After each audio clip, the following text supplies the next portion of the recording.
Listo, muy buenas noches con todos. En primer lugar, agradeciendo a Dios por permitirme estar en este momento con ustedes, a la Asociación de Estudiantes de las diferentes universidades, en especial a Carla, igual a Michael, estudiantes de la Universidad Católica de Cuenca. A todos ustedes que nos están viendo, muchas gracias por dedicar unos minutos de su valioso tiempo en escucharme.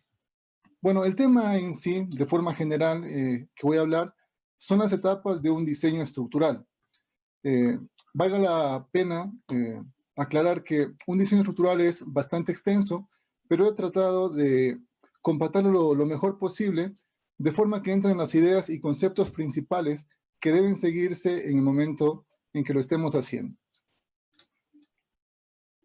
Listo, antes de pasar a las etapas, es importante entender qué es una estructura, ¿sí? Al igual que sucede con nuestro cuerpo, debemos cumplir ciertos criterios para decir que una estructura es o no buena.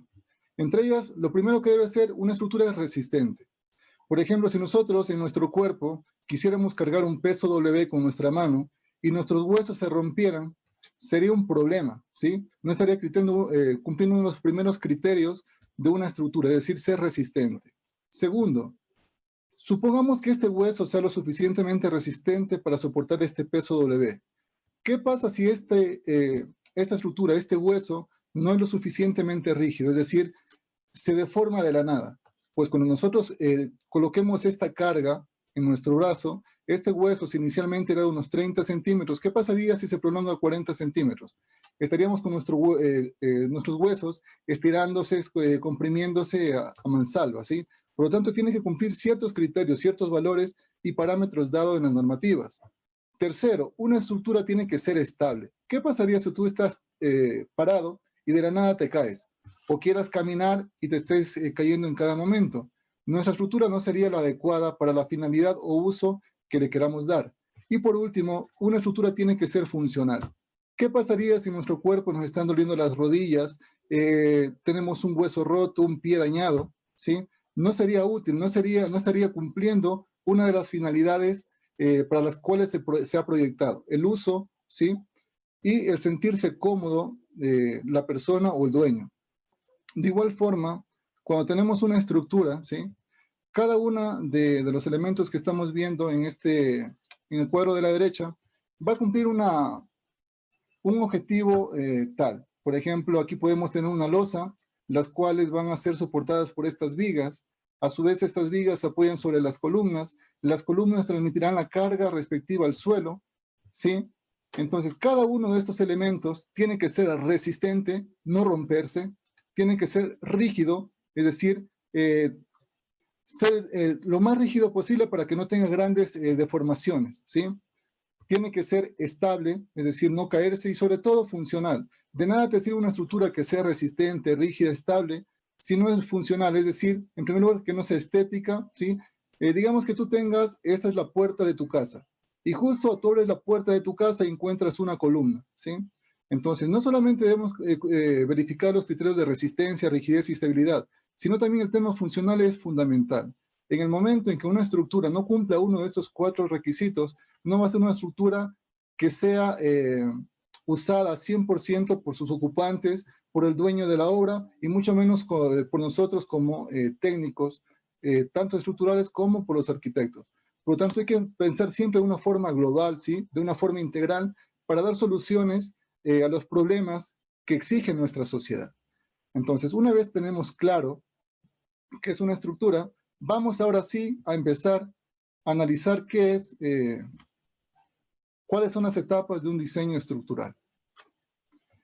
Como primera etapa tenemos identificar el modelo analítico o matemático que nos permita representar esta estructura, es decir, el sistema físico como tal.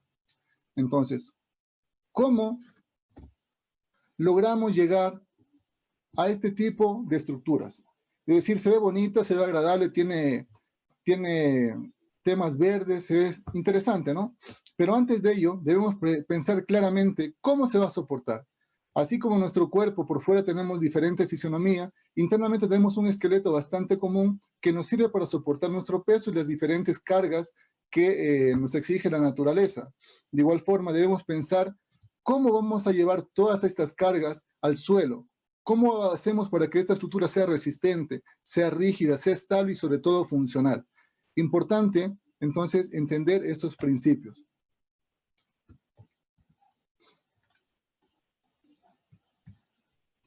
Acá tenemos otro ejemplo, ¿sí? Lo podemos ver de esta manera, pero previamente nosotros debemos entender dónde deben ir estos elementos, este esqueleto, para soportar las distintas cargas. Es decir, esta escalera la coloco de este lado o la coloco de este lado de acá, ¿sí? Estas columnas las coloco en forma central o las muevo un poco hacia la derecha. Esto de aquí, debo colocar una zapata aislada, debo colocar un pilote, debo colocar una pila, pues esto lo dará las distintas consideraciones del suelo que tengamos. Hace un momento nos lo decía José, requerimos el tema de verificar si es un suelo arcilloso, si es un suelo arenoso, etcétera, para verificar las mejores soluciones que le debamos dar a nuestra estructura como tal. Listo, entonces, para identificar la estructura que mejor se adapte a las soluciones que debemos plantear, tenemos que representar esto mediante modelos. Los modelos que representan a la estructura se dividen en 4 tipos. El primer tipo es un modelo geométrico. Como lo dice su nombre, se refiere a tipologías, es decir, para la estructura que vamos a utilizar elementos lineales, bidimensionales, tridimensionales. ¿Qué me refiero con un elemento lineal? Por ejemplo, un elemento lineal es aquel en el cual su longitud frente a sus dimensiones transversales es mayor, es decir, se podrían despreciar las secciones transversales.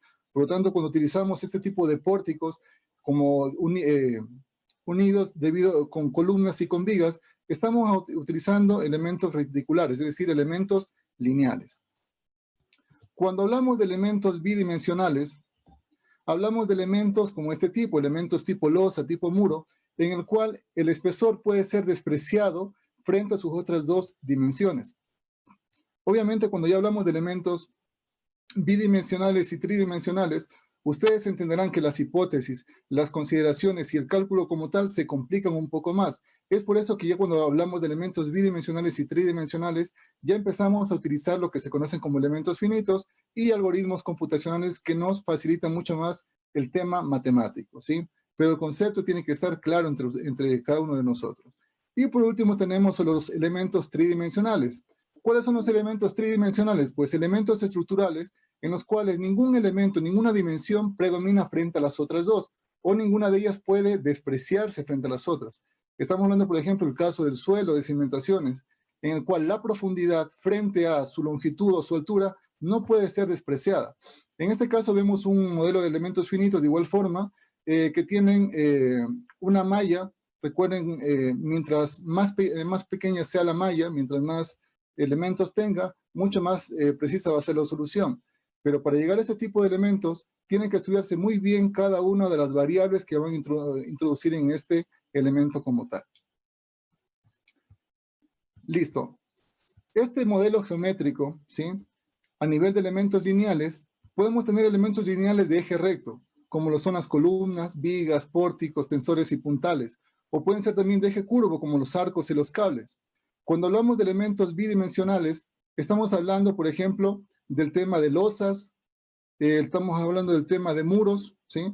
Que a su vez podrían ser muros de contención, muros de corte, muros de carga, etc.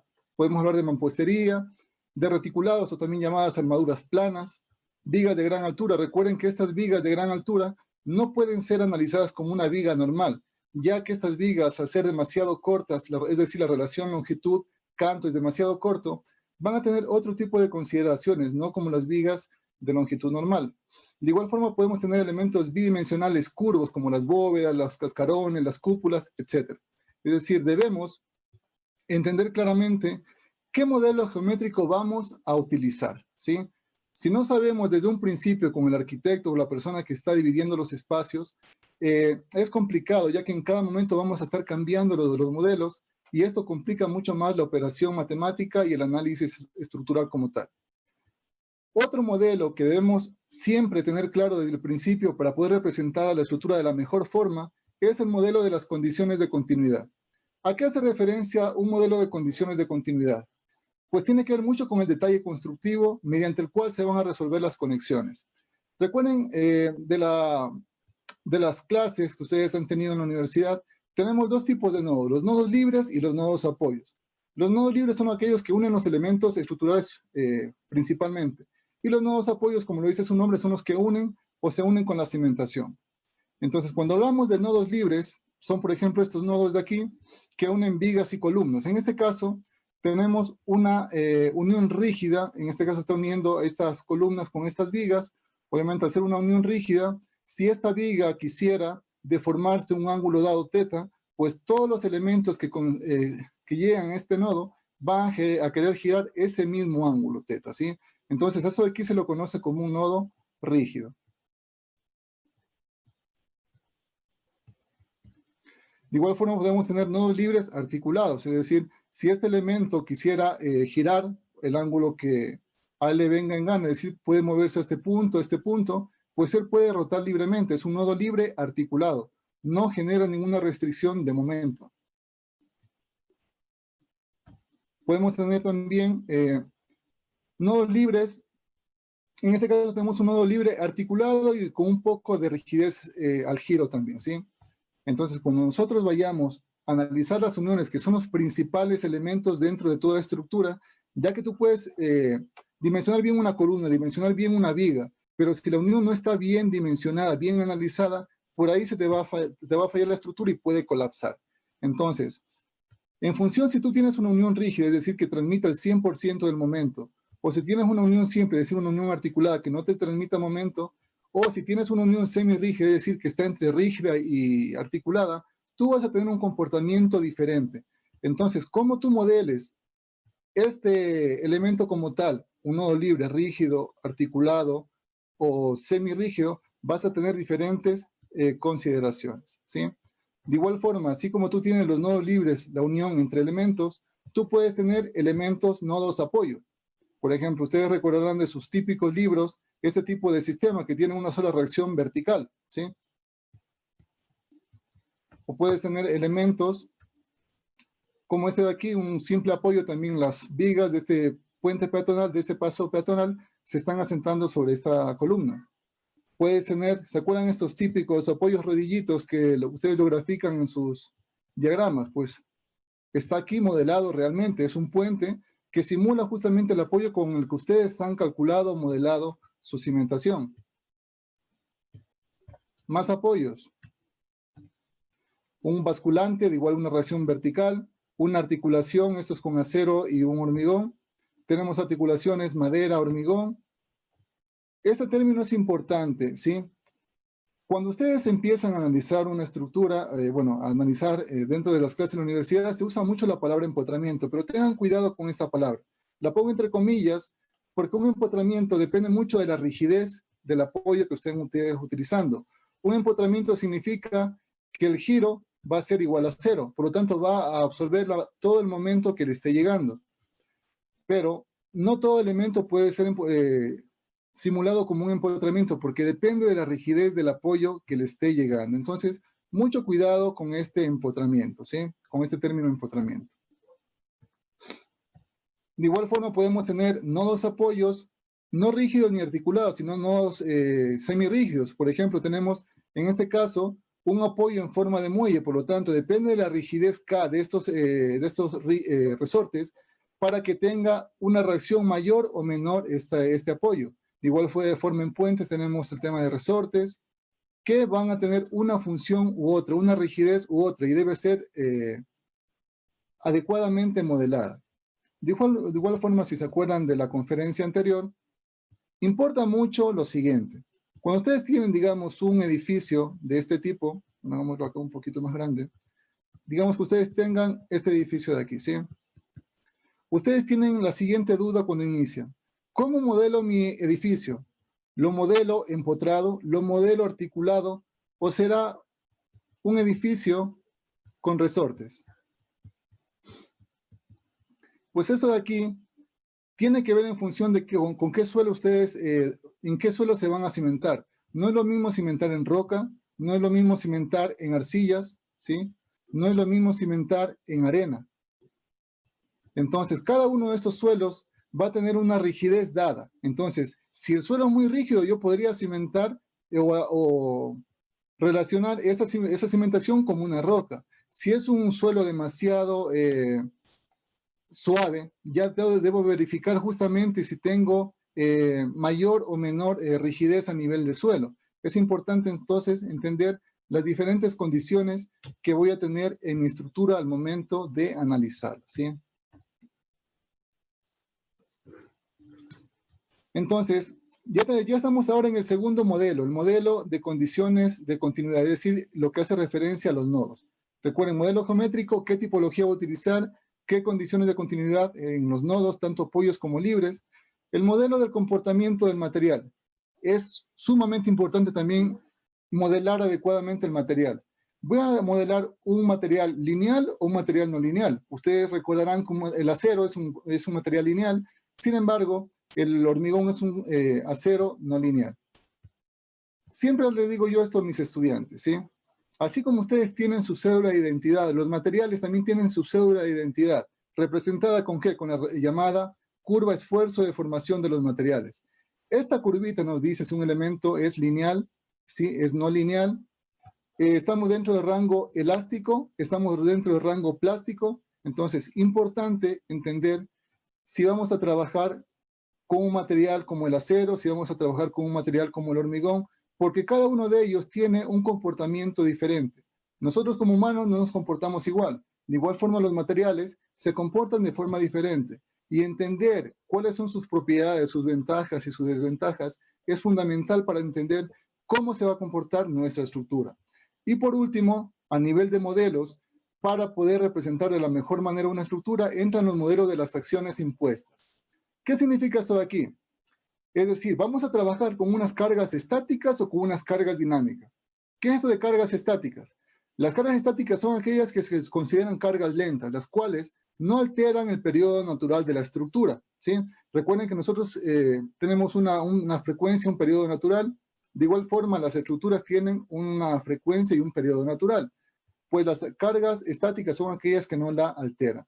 De igual forma, algo extra para las cargas dinámicas, podemos decir que las cargas dinámicas son aquellas que varían en el tiempo, sea su magnitud, sea su dirección o su punto de aplicación. Y además, las cargas dinámicas le generan una aceleración a nuestra estructura.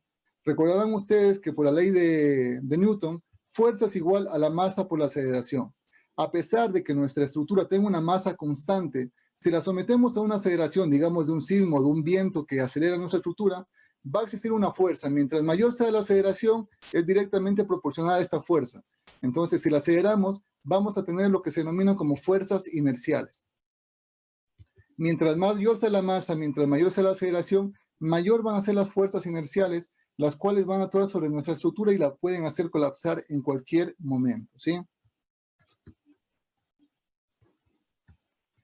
Listo. Una vez que ya tengamos representada nuestra estructura, es decir, nuestro sistema físico de la mejor manera posible, recuerden que existen muchas variables, pero nuestro objetivo como técnicos es tratar de abarcar la mayoría de estas variables, sea con un modelo geométrico, con un modelo de condiciones de continuidad, es decir, de las uniones, del comportamiento del material, de las acciones impuestas, y en función de eso, yo voy a tener diferente tipo de elementos. Por ejemplo, si hablo de columnas, si hablo de vigas, si hablo de tensores, ¿sí? Si hablo de puntales.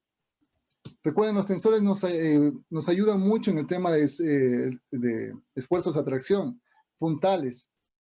Si tenemos, por ejemplo, un pórtico arriostrado, pues en un momento el tensor, cuando me llegue la carga de un lado, este elemento va a estar trabajando a tracción y este elemento de acá está trabajando a compresión como un puntal. Sin embargo, en el momento en que me llegue la carga por el otro lado, pues aquí este elemento que estaba inicialmente a tracción, a compresión va a estar a tracción y este de acá va a pasar a compresión.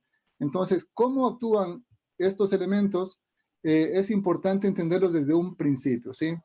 De igual forma tenemos pórticos, voy a analizar como pórticos, voy a analizar en forma de arco, ¿sí? Todos estos entran dentro del modelo geométrico que yo me planteé desde el inicio.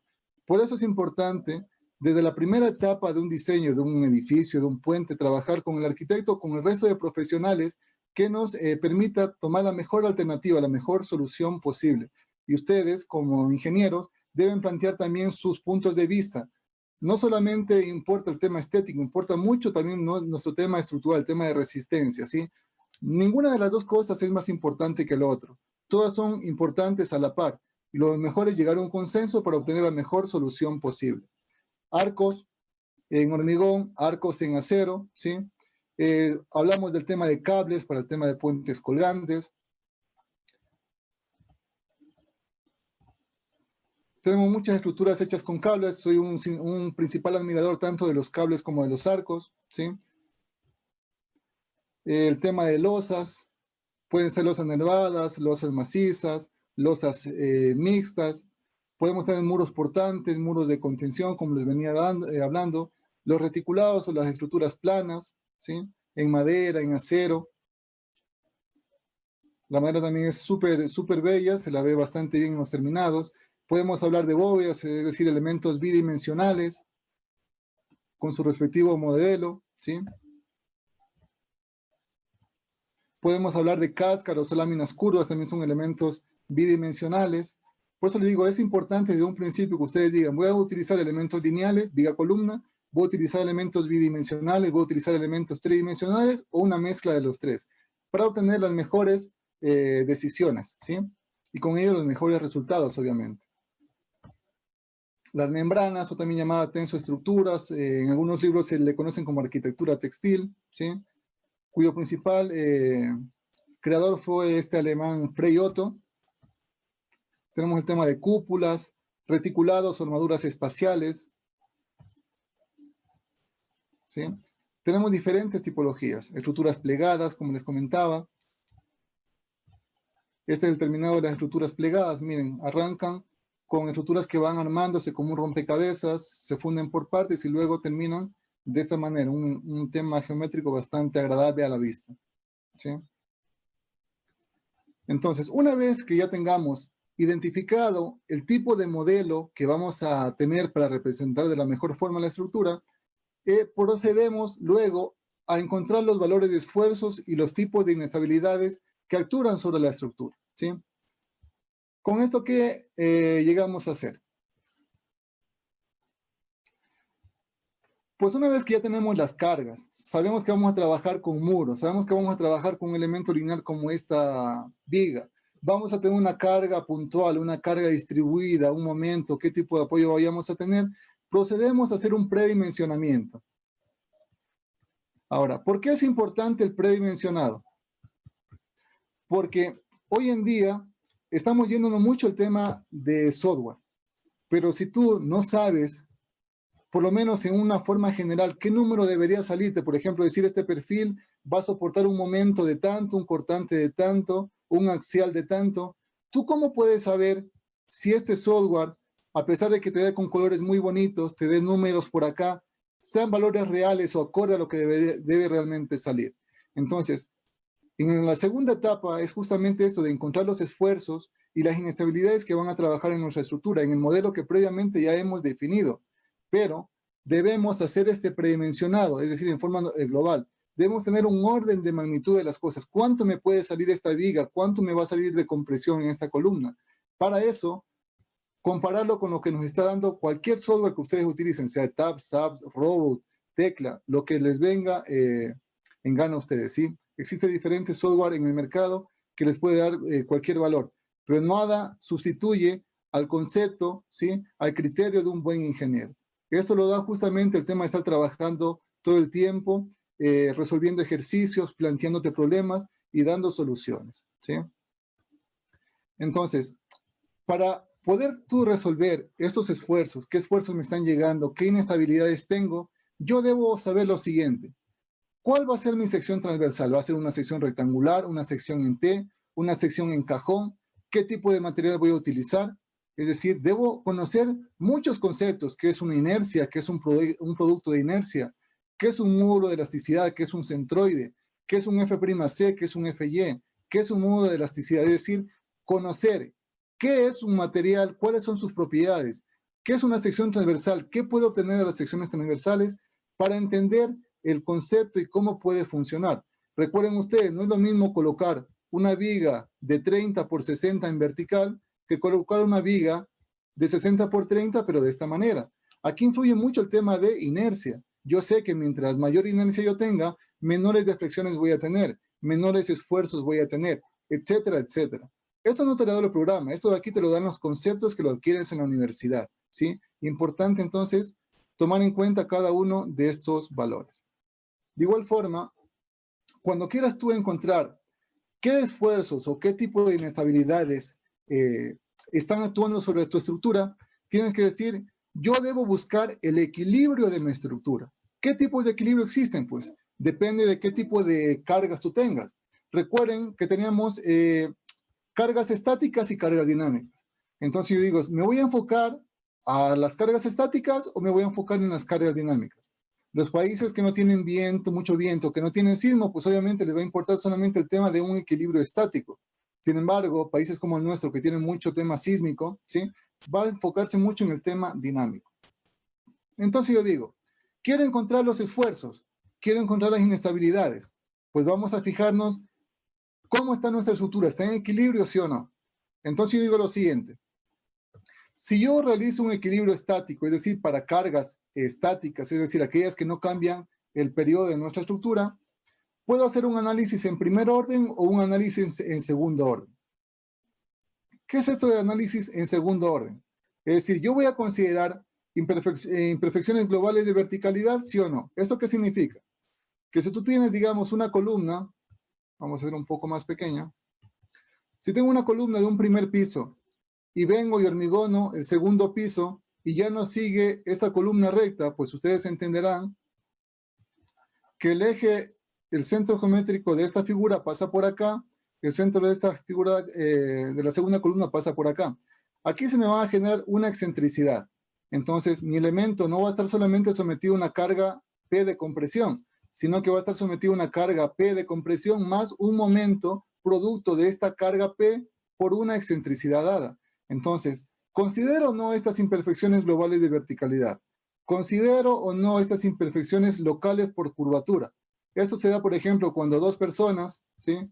Dos trabajadores vienen y están cargando un perfil y se les puede caer esto al piso, pues estos elementos podrían tranquilamente doblarse o pandearse. O en el momento en que estén haciendo un montaje, digamos, de estructuras metálicas, ¿sí?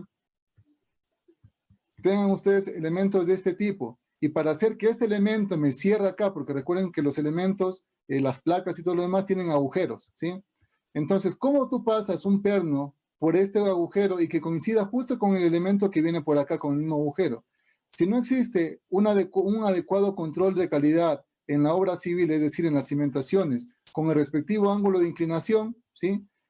Mientras tú más vayas subiendo en tu estructura, vas a tener mayores problemas de tolerancia. Es decir, si inicialmente tenías un margen de 2 milímetros para introducir tu agujero, tu perno dentro del agujero, mientras más subas, este orden de tolerancia se va a ir perdiendo y en algún momento tu estructura no te va a cerrar. Entonces, ¿qué proceden a hacer las empresas constructoras o los trabajadores? A comenzar a darle golpes a estos perfiles y los van a doblar.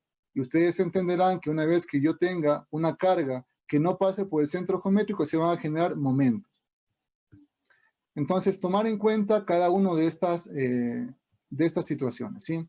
Entonces, recuerden, estamos en la segunda parte, que es encontrar los esfuerzos y los tipos de inestabilidades. Estamos ahora en un equilibrio. Nos hemos entrado en el primer equilibrio, que es con cargas estáticas. Y yo digo, ¿lo hago en primer orden o en segundo orden? Importante, entonces, saber el control de calidad que yo voy a tener para considerar uno u otro efecto. Segundo, si yo voy a considerar el equilibrio de la estructura bajo un margen dinámico, es decir, con cargas dinámicas como el tema del sismo, el tema de los vientos, el tema de cargas móviles en puentes, el carga de explosiones, el tema de ráfagas de viento, etcétera, yo debo meterme al equilibrio dinámico. ¿Qué es esto de equilibrio dinámico? Pues recuerden, no es nada más que considerar en tu estructura que esté en equilibrio bajo cargas dinámicas, es decir, aquellas que van a estar cambiando, sea en tema de magnitud, en tema de posición o en el tema de la dirección de las cargas. Entonces, cuando yo hago un equilibrio dinámico, yo tengo dos opciones. Hacer un equilibrio mediante un análisis estático, es decir, yo puedo decir que las cargas dinámicas del sismo, del viento, las podría simular como si fueran cargas estáticas, porque cambia mucho la complejidad de analizar ellos de forma estática que de forma dinámica. Entonces yo digo, voy a simular estas cargas dinámicas como estáticas. Entonces ahí yo tengo dos opciones. Digo, voy a simular las cargas dinámicas de forma estática, pero voy a trabajar con materiales lineales. Entonces, si yo voy a trabajar con materiales lineales, voy a utilizar el método de las fuerzas laterales equivalentes. Ustedes recordarán eso de sus clases de sismo. Si yo voy a trabajar o utilizar el equilibrio dinámico, utilizando cargas estáticas para representar las cargas dinámicas, pero voy a trabajar en un rango no lineal, yo voy a utilizar el método pushover. Pero digo, no, yo me quiero complicar un poco más la vida. Quiero analizar las cargas dinámicas tal como son. Entonces digo, bueno, vamos a verlo de acá. Entonces digo, ¿quieren analizar las cargas dinámicas de forma lineal? Pues anda y utiliza lo que se conoce como análisis modal espectral. Pero te dicen, no, yo me quiero complicar más la vida todavía. Entonces, yo voy a analizar mi estructura de una forma con cargas dinámicas en el rango no lineal. Para eso existe el modelo Time History. Entonces, en función del equilibrio que yo voy a tener, del tipo de estructura que yo voy a tener, del control de calidad que yo voy a tener que ir haciendo diferentes modelos y análisis respectivos, ¿sí? Recuerden entonces, primera etapa, representar la estructura mediante sus diferentes modelos, ¿sí? Geometría, tipos de nodos, tipo de material y qué tipo de cargas tengo, estáticas o dinámicas. Segundo paso hasta ahora, encontrar estos esfuerzos y tipos de inestabilidades, conociendo las secciones transversales, conociendo qué tipo de material tengo y sobre todo qué tipo de equilibrio yo deseo obtener, estático o dinámico. Bajo ello tengo diferentes métodos de análisis. Una tercera etapa, ya una vez que ya tengo mis esfuerzos y mi tipo de inestabilidad, es dimensionar cada elemento estructural. ¿Sí? Entonces, ¿esto de aquí qué significa? Pues yo voy a decir aquí, tengo una sección transversal de 30 por 40 que tiene un refuerzo longitudinal, estribos cada tantos centímetros, o tengo un perfil metálico que va a ser en caja, que tiene 3 milímetros de espesor, analizo la inestabilidad local, la inestabilidad global, etc. Entonces, para poder llegar a este tipo de resultado, es decir, cada cuánto van mis estribos o qué acero coloco, yo debo entender qué tipología estructural he utilizado. He utilizado pórticos de madera, de acero, de hormigón, ¿sí? Para en función de eso irme a los códigos. Utilizo la normativa ecuatoriana, la NEC 15, utilizo la ACI, el ISC, utilizo los eurocódigos si estoy en otro continente, utilizo el código ruso si estoy en Rusia, etc. Pero siempre que ustedes vayan a dimensionar un elemento, es decir, va a ser mi viga de 30 por 40 o de 20 por 20, voy a tener diferentes consideraciones. Bueno, tengo 5 minutos, gracias por la aclaración. Entonces, para hacer este dimensionamiento, yo debo utilizar o respetar siempre los dos estados límites. ¿Cuáles son estos estados límites? Estados límites últimos y estados límites de servicio. Cuando yo escucho estados límites últimos, esto significa, el elemento tiene que resistir. ¿Qué tiene que resistir el elemento? Pues obviamente los esfuerzos. ¿Qué tipo de esfuerzos? Los que existen y por los cuales se puede romper cualquier estructura. Tracción, compresión, cortante, flexión, torsión, una combinación de ellos o inestabilidades locales y globales. O estados límites de servicio, que a su vez, ¿qué me dicen los estados límites de servicio? Tienes que limitar el elemento a ciertas condiciones. ¿A qué condiciones? Condiciones como vibraciones, condiciones como flechas, agrietamientos, derivas. Si tu losa vibra demasiado, tu cliente no se va a sentir seguro y esa estructura no te va a servir. Si tú tienes una viga, ¿sí?, que se te deforma demasiado, pues vas a tener problemas, ya que recuerden, si tienen un momento positivo, van a tener zonas de compresión y de tracción. Si es demasiado grande la flecha, todo el tema de baldosas y elementos no estructurales se te van a comenzar a partir. Entonces, estas flechas están limitadas a una normativa, por ejemplo, L sobre 360, si son elementos no estructurales que pueden sufrir por el tema de flexiones grandes. El tema de derivas, es decir, si tu edificio, por más que sea resistente, estable, se te deforma demasiado, ¿sí?, tú vas a tener derivas que también tienen que ser controladas. Todo esto de aquí te la da las normativas. El tema de agrietamiento, si tú tienes el tema de vigas de hormigón y existen muchas grietas, obviamente tus clientes y el usuario no se va a sentir seguro con ello. Y por último, una vez que tú ya tengas representado tu modelo físico, hayas encontrado los tipos de esfuerzos y hayas dimensionado tus elementos, no te queda nada más que expresar los resultados para su fácil interpretación, ¿sí? Entonces, cuando tú ya hayas hecho todos estos pasos anteriores, tú ya puedes representar todos los resultados de una forma fácil para que cualquier persona lo pueda entender. Mediante software CAD, por ejemplo, los software CAD presentan la estructura de esta manera, mediante líneas, y tú tienes que ir acotando diferentes valores. O lo puedes hacer como lo están haciendo hoy en día, la mayoría, todo el mundo se quiere enfocar al software BIM, es bastante bueno, ya que no solo tienes una línea, sino que tienes un elemento que a su vez, si tú señalas o le das clic derecho a este elemento, te va a dar qué volumen de hormigón tiene, cuántas varillas necesita, qué tipo de varilla es, de qué color va a ir pintado, es decir, es una información completa que te brinda un solo elemento. Y no debemos dejar de considerar sobre todo el futuro, bueno, y también podemos decir el presente, que es hacia donde tiende nuestra carrera, ¿sí? ¿Qué es el software con realidad aumentada y la inteligencia artificial? ¿Sí? Es decir, mediante dispositivos como estas gafas o proyectores, tú puedes ver tranquilamente cómo va a verse tu estructura una vez terminada. Entonces, recuerde, todos estos pasos, cada una de estas etapas, debe ser representada de la mejor forma posible, porque no te importa o no vale que tú hayas hecho bien todas las etapas y que tus planos o tu trabajo como tal no esté de la mejor forma expresado para tu cliente o una persona que vaya a construir. Bueno, y por último, una vez que tú ya tengas todo esto de aquí, tú vas a poder responder estas preguntas que tiene que hacer cualquier persona que se dedique a las estructuras, ¿sí? De paso, los invito a visitar mi página web, ¿sí? Es www.eduardopalma.xyz. Y bueno, en esta página comienzo con las siguientes preguntas. Y ustedes tienen que responderse estas preguntas cada vez que hagan una obra. ¿Cuánto cuesta tu edificio? ¿Cuántos metros cuadrados tiene? ¿A qué precio estás construyendo? Si tú estás construyendo $30 el metro cuadrado, 150, tienes un valor y alguien más se te baja ese precio, vas a perder clientes. ¿Cuánto pesa tu edificio? Si estamos hablando en acero, ustedes saben que el acero se mide o se costea pues, según el peso. ¿Qué es un newton? Si tú no sabes qué es un newton, qué es un kilonewton, complicado el momento de hablar con otros compañeros. ¿Cuántas zapatas? ¿Cuántas columnas?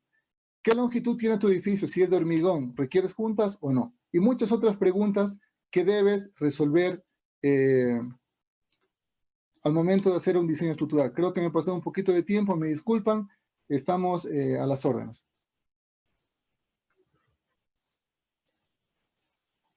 Por su exposición. Tenemos solo dos preguntas. La primera es, ¿qué tan perjudicial puede ser el mal cálculo de una carga de viento como es el barlovento y el sotavento en una estructura de poca altura? ¿Qué tan perjudicial es? Sí, el mal cálculo de las cargas de barlovento y sotavento en una estructura de pequeña altura. Te lo puedo mostrar con un video, ¿está bien? Creo que las imágenes dicen más que 1000 palabras.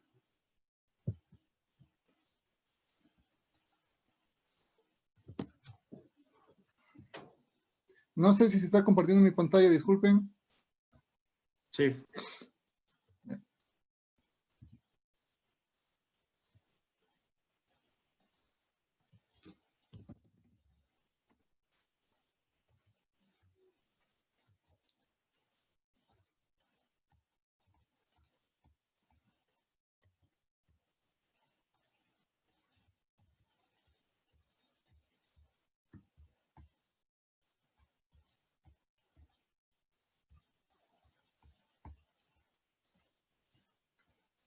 Había un video bastante interesante del viento. Aquí está. Esto puede pasar si tú no calculas el viento.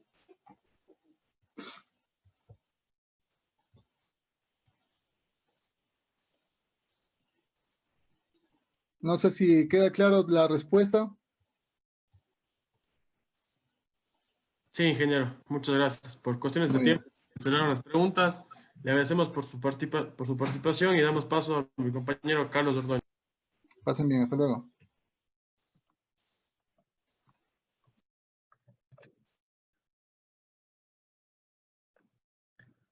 Muchísimas gracias, Antonio. Buenas noches con todos. Mi nombre es Carlos.